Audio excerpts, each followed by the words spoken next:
All right, how's everybody doing out there today? Y'all feeling good? I hope so. You're not feeling any symptoms of that Omicron, are you? You don't want to catch that Omicronic. Um, from what I read, there's not really too many symptoms, are there? No, there aren't. So I thought I read this. I did read this today. That's what I meant to say. And I thought I'd share it because every once in a while, you just get this insane news item that pops up, like in my news feed today. And it's like, it just hits you in the face, and it makes you realize what an insane clown world we're actually living in right now.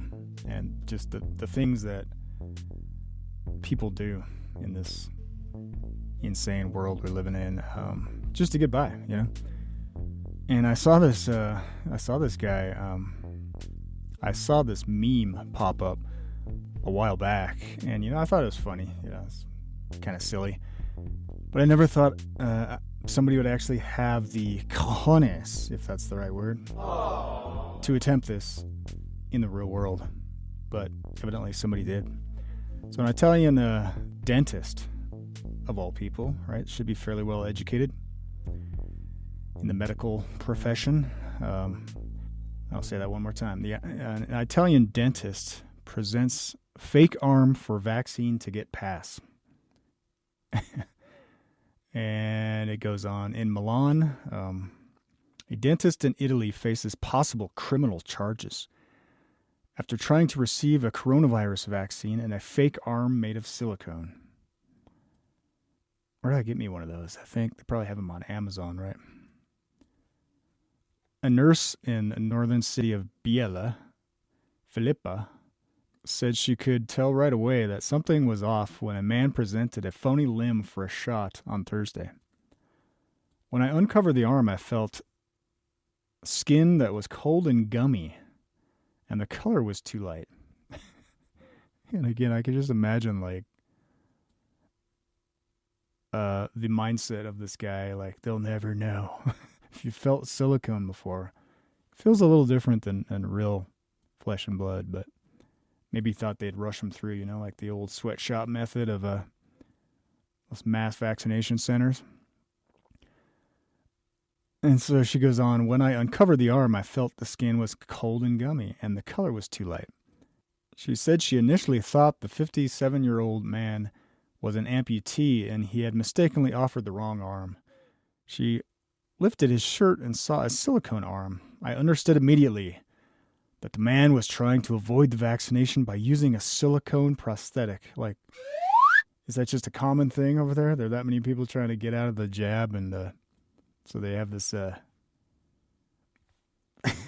crime spree of fake arm bandits. I don't know. So she knew right away that he was using a prosthetic to avoid the vaccination. Why would anybody want to do that? I have no idea. Into which he hoped that I would inject the drug unaware, Bua said. So it goes on. The nurse said the man acknowledged he did not want a vaccine, but wanted to obtain a super health pass,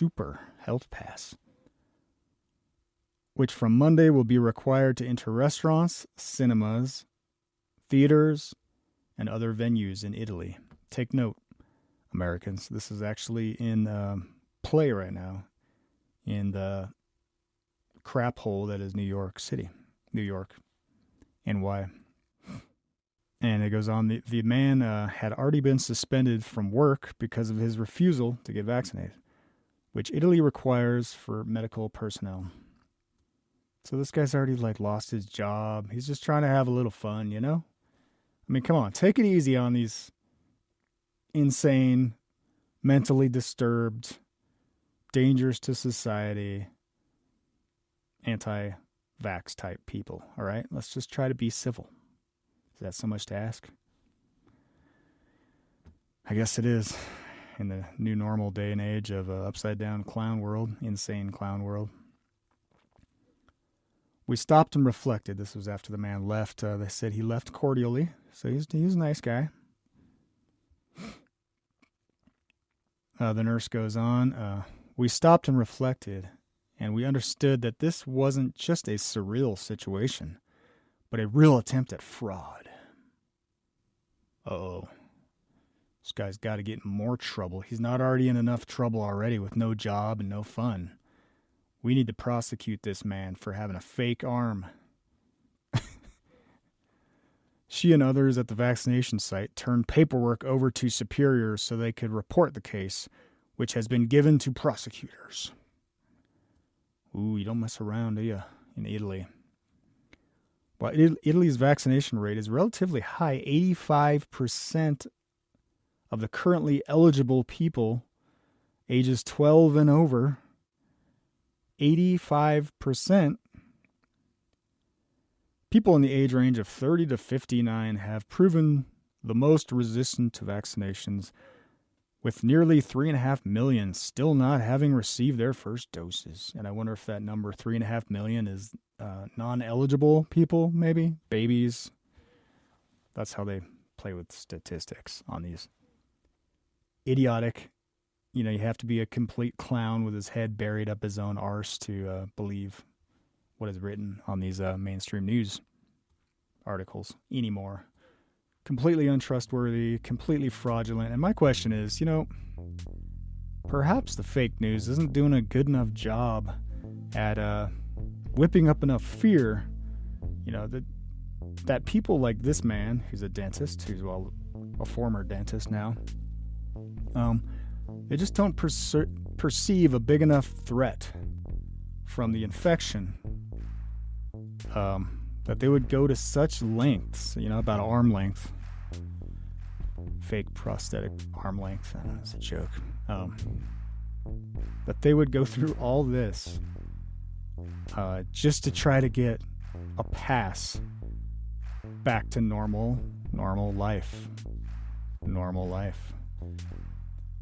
And if this doesn't just reek of coercion, I don't know what does. I mean, it's obvious the man doesn't want the injection. Yet, he's being coerced desperately, trying to avoid having this, for whatever reason. He's got his own, reasons for doing crazy things, like trying to pull off a silicone arm is the real deal to a nurse who's probably given thousands and thousands of injections in real life human beings with real flesh and blood. But there's something that really motivates this man. I'm completely innocent in this, wink wink. Like, I have no idea why somebody would make such an insane choice just not to get injected. But this man felt it necessary, that making such a crazy, bold move made more sense to him than getting injected with something that's going to save his life from a, like Donald Trump called it, the plague. This is such a serious pandemic that the bodies have piled up. You can't even see are there hills? Yeah, I think there are hills in Italy. You can't even see the grape fields anymore because there's such a pile of bodies, caskets, walls of them. So this man overlooks all that, the insane calamity that's surrounding him, the humanity, the I don't know, I'm trying to sound dramatic, but I'm just dramatizing pathetically. Bad excuse or attempt. But this man sees all of this carnage and loss of human life all around him, and he's still driven by such an insane idea that he doesn't need this inoculation from all the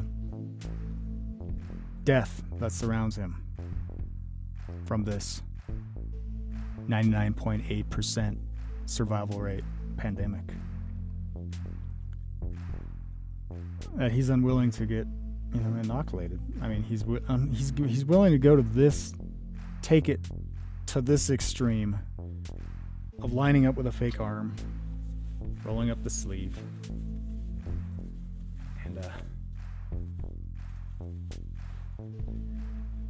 and so I thought I wanted to look into, just real quick here, this is a quick show, I swear, I'll stop ranting, but just why are people so desperate in these different countries like Italy? So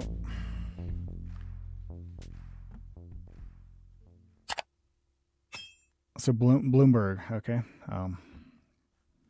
Let's go to Bloomberg. I don't know. I just randomly hit establishment talking point headlines and hope to draw out a little bit of sustenance, a little bit of truth. Italy reinforces strict COVID rules targeting vaccine holdouts. Have we gotten to that point? Or they're like, like The Colony? Remember that show? Where there's like a zombie apocalypse and there's like these little colonies of survivors. It was kind of like a reality show. It was actually pretty good. I liked it. It's kind of fun to watch. Everybody had their own little skill set. There's like the mechanic and the whatever chatty lady. I don't know. But has it reached this level now in some of these countries, these European countries, where we have holdouts of these unvaccinated rebel forces? We need to have new rules and guidelines for these extremists.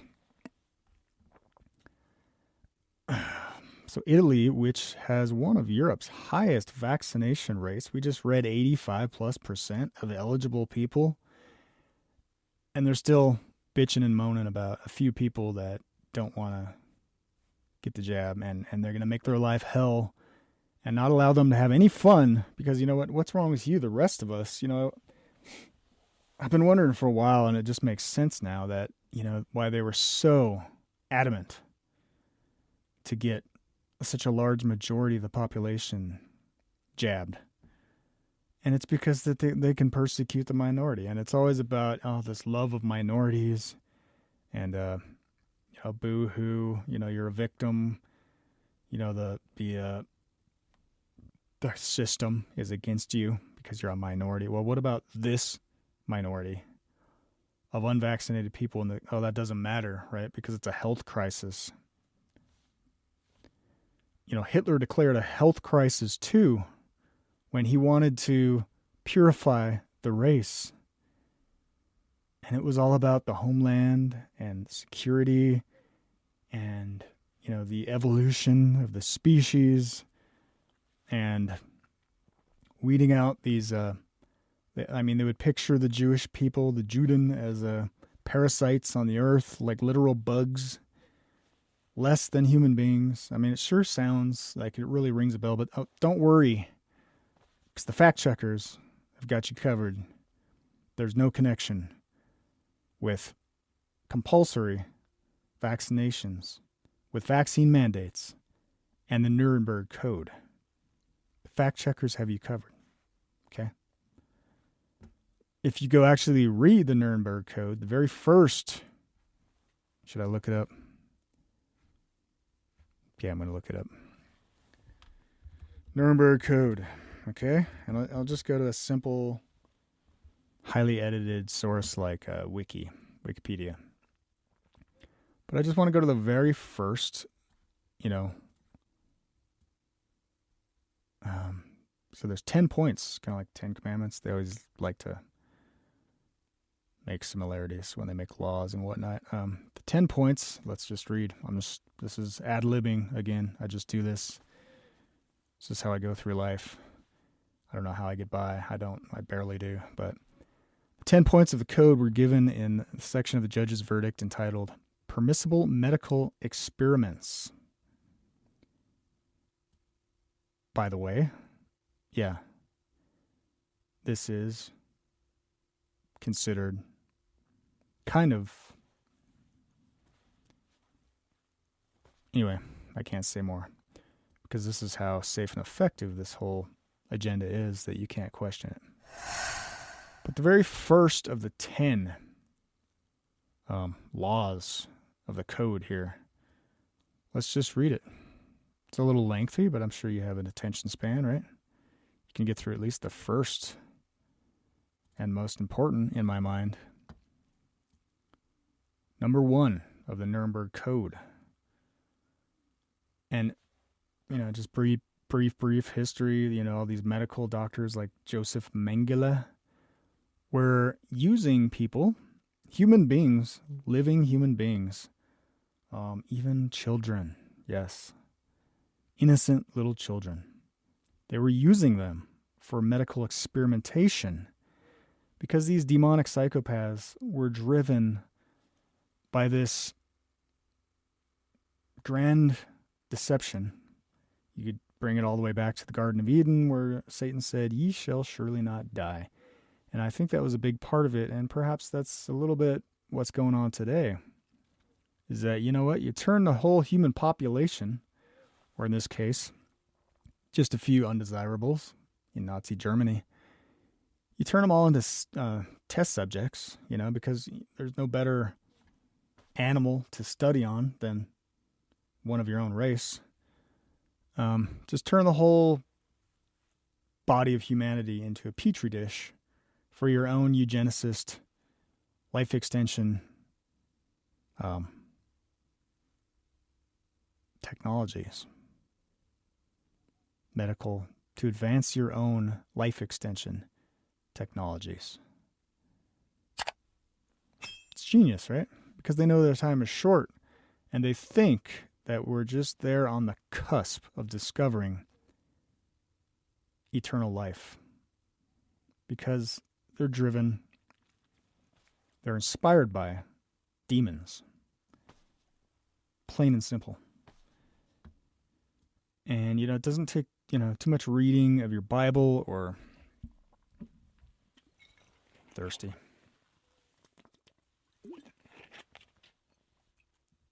It doesn't take too much imagination to see what's actually driving these people, these insane,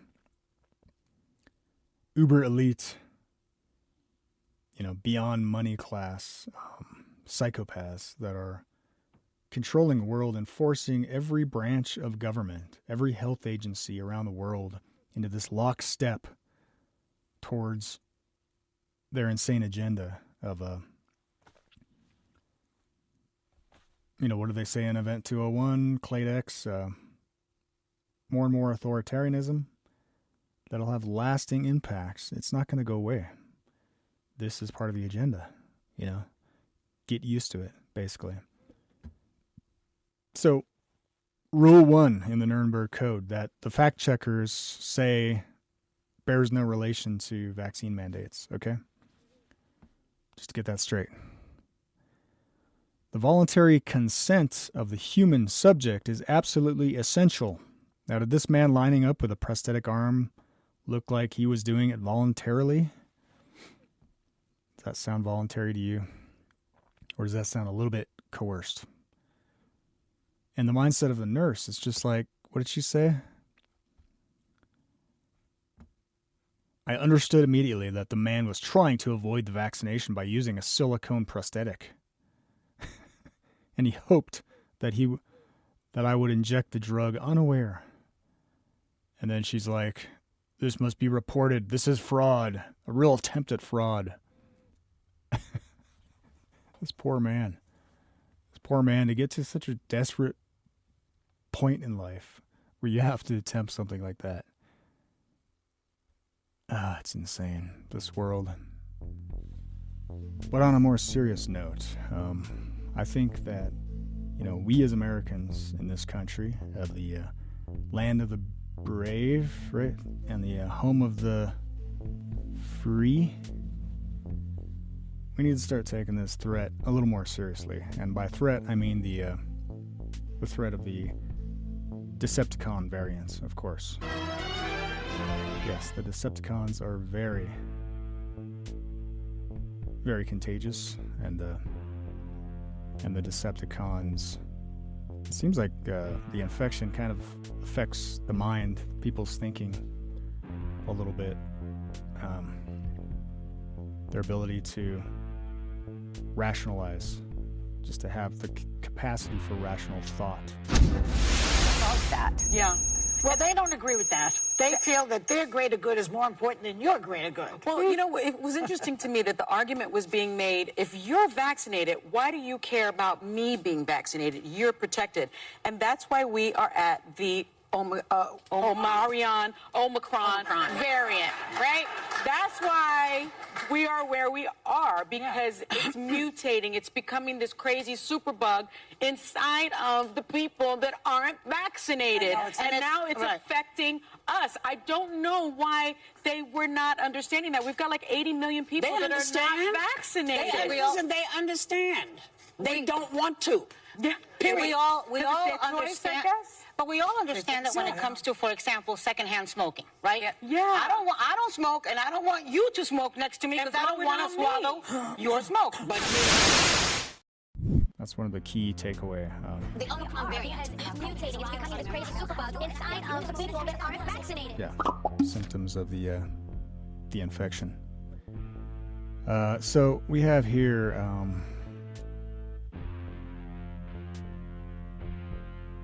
this article from Berlin, CNN. Germany locks down unvaccinated people as leaders plan to make shots compulsory. Germany on Thursday announced nationwide lockdown for the unvaccinated. I covered this in a previous show about Austria. I guess they set the tone, even though I think they should know better, given their history of excluding certain people. Nazi Germany, again. But the fact checkers, that's totally out of context to bring up the past at all anymore. As its leaders backed plans for mandatory vaccinations in the coming months, unvaccinated people will be banned from accessing all but the most essential businesses. This is for your health, such as supermarkets and pharmacies, of course. You can't ban people from pharmacies. Big pharma's got to get big somehow.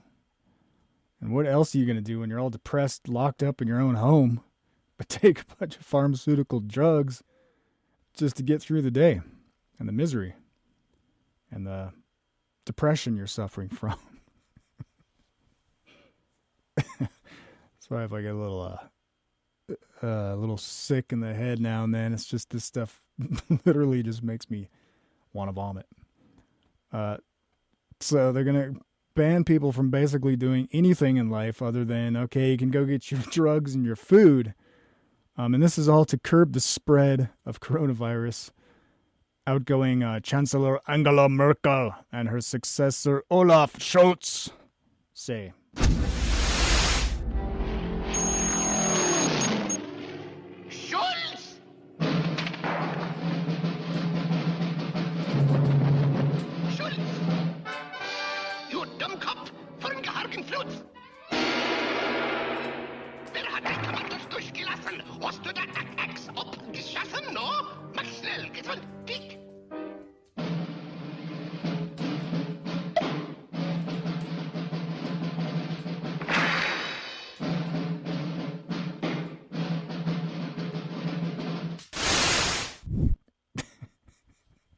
And this lady, she's been in government for 16 years, man.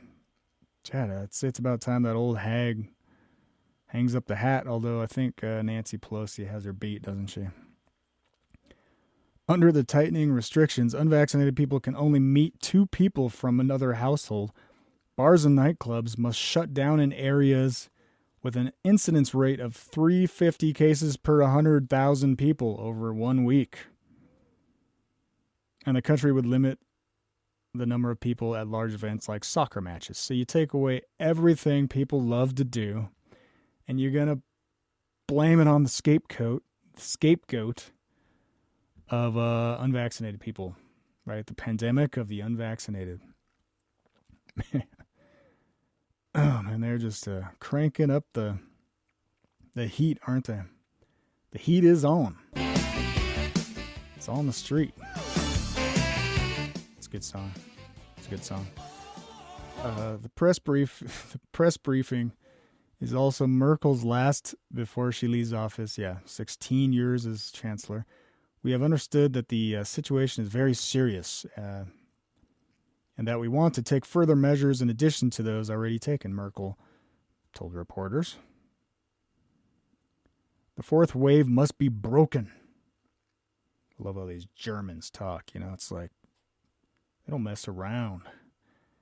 And this has not yet been achieved. A nationwide vaccination mandate could come into effect from February 2022.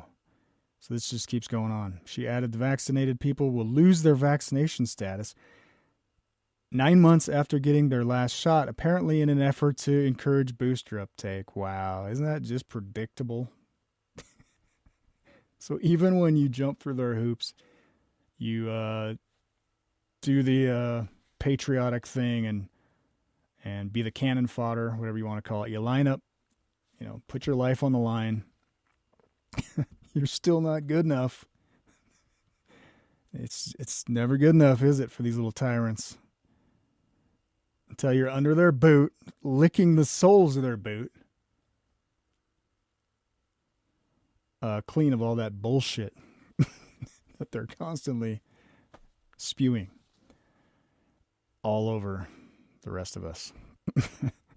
If approved, Germany's vaccine mandate would follow in the footsteps of neighboring Austria. Like I said, I covered that in a previous show, or some of the news blips, which also plans to make inoculations for eligible adults compulsory from February. Greece announced that vaccines would be mandatory for people aged over 60 from mid-January. Those refusing to do so would face €100 or US $113 fines each passing month. So they're going to sit there. I mean, what a great way to get a little more funding into that beast government and to tax all the people that don't trust the beast government, right? And I think it's really getting more and more clear what's behind this is to make the lives of all those people who don't bow and worship government and don't believe your lies, make all of our lives hell and turn us all into second-class citizens, because what a better way to stigmatize, demonize, persecute, fine, imprison your enemies than to create this whole health crisis narrative. It's pretty. These guys are pretty. It takes a real evil mastermind, to think of all this stuff and all these multi-prongs and this net that is ensnaring, pulling under, bringing the world to its knees right now. It doesn't matter what country you live in. Everybody's on their knees.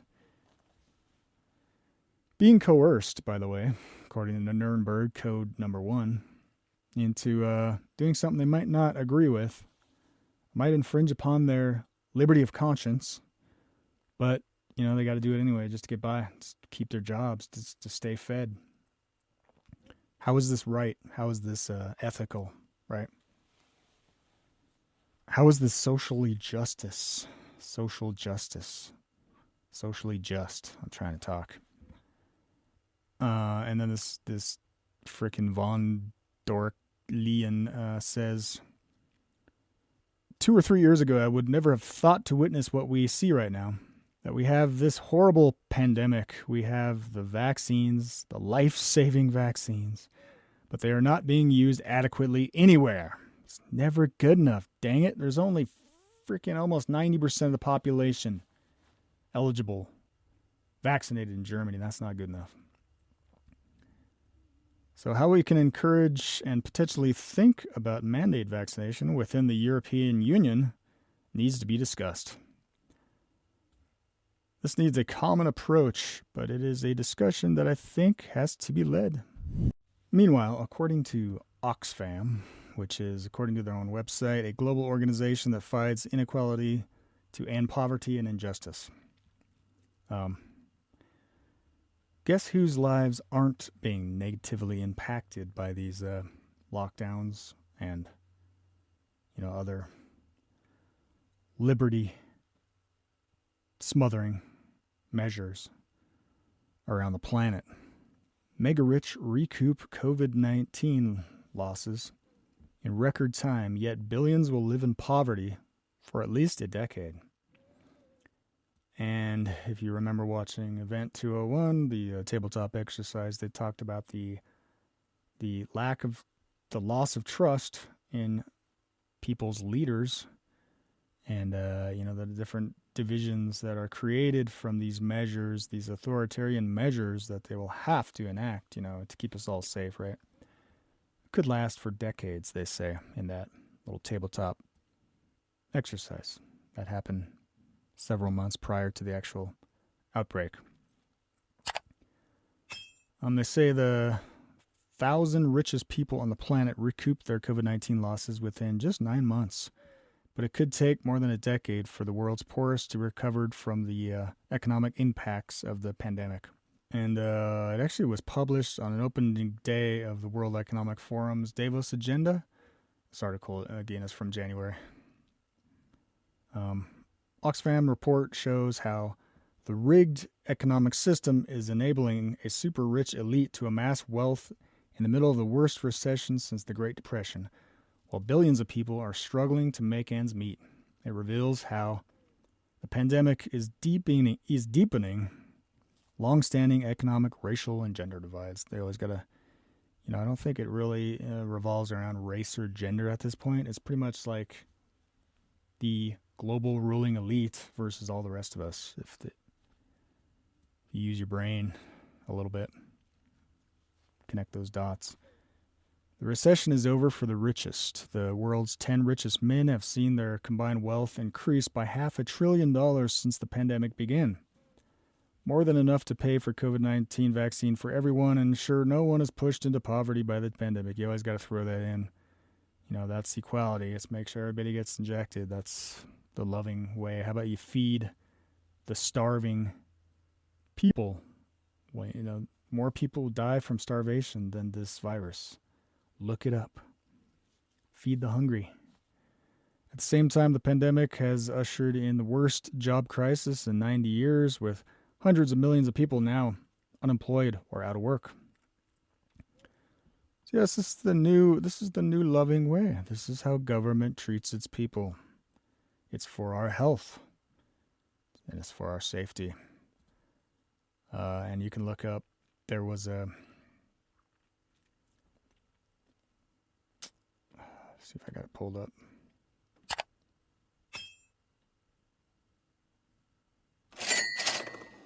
There was a graph right there that shows you all the profits made by the likes of Bezos and, of course, Bill Gates. Profited quite a bit from this whole thing that he prophesied in his Bill Melinda Gates Foundation funded Event 201 exercise. Trial run, maybe. But I can't use that hashtag anymore on YouTube because conveniently they block it. So go figure. Nothing to hide here, right? So we have to ask ourselves as Americans. This is just my little recap. Moral of the story. We see all this insanity. We see the nations are angry. You see the protesting. It's been every Saturday, every week now for weeks in Europe over the vaccine mandates. People are done. They've had enough. And yet their leaders are still not listening to them, are they? No. It's not really about the will of the people, is it? I mean, you can call it a democracy all you want. But it's not really about what you want. It's about what they think is best for you. And in their minds, I guess that's more authoritarianism, more tyranny, less freedoms and rights for us. Because they live high on the hog, free from all concern. They don't even follow their own mandates. How many mayors and governors and premiers have been caught at parties without masks on, living it up. They don't live by their own rules. But we have to just blindly obey, right? That's the medieval mindset that they're trying to create in the serf peasant class, as they just rule over us with uber technology and build this prison grid around us all, and force us to have digital IDs and vaccine passes just to do the simplest things in life. And eventually to probably, keep tabs on how much carbon you emit, how much you travel, while they're flying around in their private jets to God knows how many different mansions that they own across the planet. But this is perfectly okay. This is what justice looks like for us peasants down here at the bottom of this food chain. But what I thought is they just made this guy's life a living hell. They just pushed him to the state of desperation they pushed this guy, he's basically at the end of his rope. They pushed him to such a desperate state that he had to try to pass off. Here, quick, inject my fake arm. All right, can I have my pass, please? And my question is, just here in our home country, there's a lot of people that I've met, good people, that just want to be left alone. They just want to live out their lives. They just want to have their car, their house, their freedom. And you're going to have an increasingly invasive, oppressive system. The light just went out. Make sure we pay the power bills. You never know anymore. Might not be able to heat your own house if you don't have your freedom pass or whatever they want to call it. Anyway, what do you think a lot of these people, how are these people going to react to some of these oppressive measures? Yeah, I think that'll also play into the plan. There's more civil insurrection, more of the enemies of the state who have been targeted by the state reacting in, debatably inappropriate ways. If you are anti-mandate, you are absolutely anti-vax. I don't care what your personal vaccination status is. If you support, champion, give a green light, give comfort to, support anybody who argues against the vaccine, you are an anti-vaxxer. Absolutely. Your personal vaccination status is utterly irrelevant. If you campaign against the mandate, if you campaign against people being vaccinated in vulnerable settings, teachers in classrooms, I'll be really clear. At that point in time, people were actually supporting the idea of a teacher being unvaccinated in a remote community classroom with kids who cannot be vaccinated. I reject that, Eileen. I still reject it. And if you are out there in any way, shape or form campaigning against this mandate, you are absolutely anti-vax. If you say pro-persuasion, stuff it, shove it. We are absolutely going to make sure as many Territorians as possible are vaccinated. That is our best protection against this thing. And if you look at the Doherty modelling, it's only come out since, they said if you double dose 80 in remote communities, 5 and up, I think you'll see our vaccine mandate is absolutely crucial to protecting lives, particularly Aboriginal lives. And I will never back away from supporting vaccines, and anyone out there who comes for the mandate, you are anti-vax.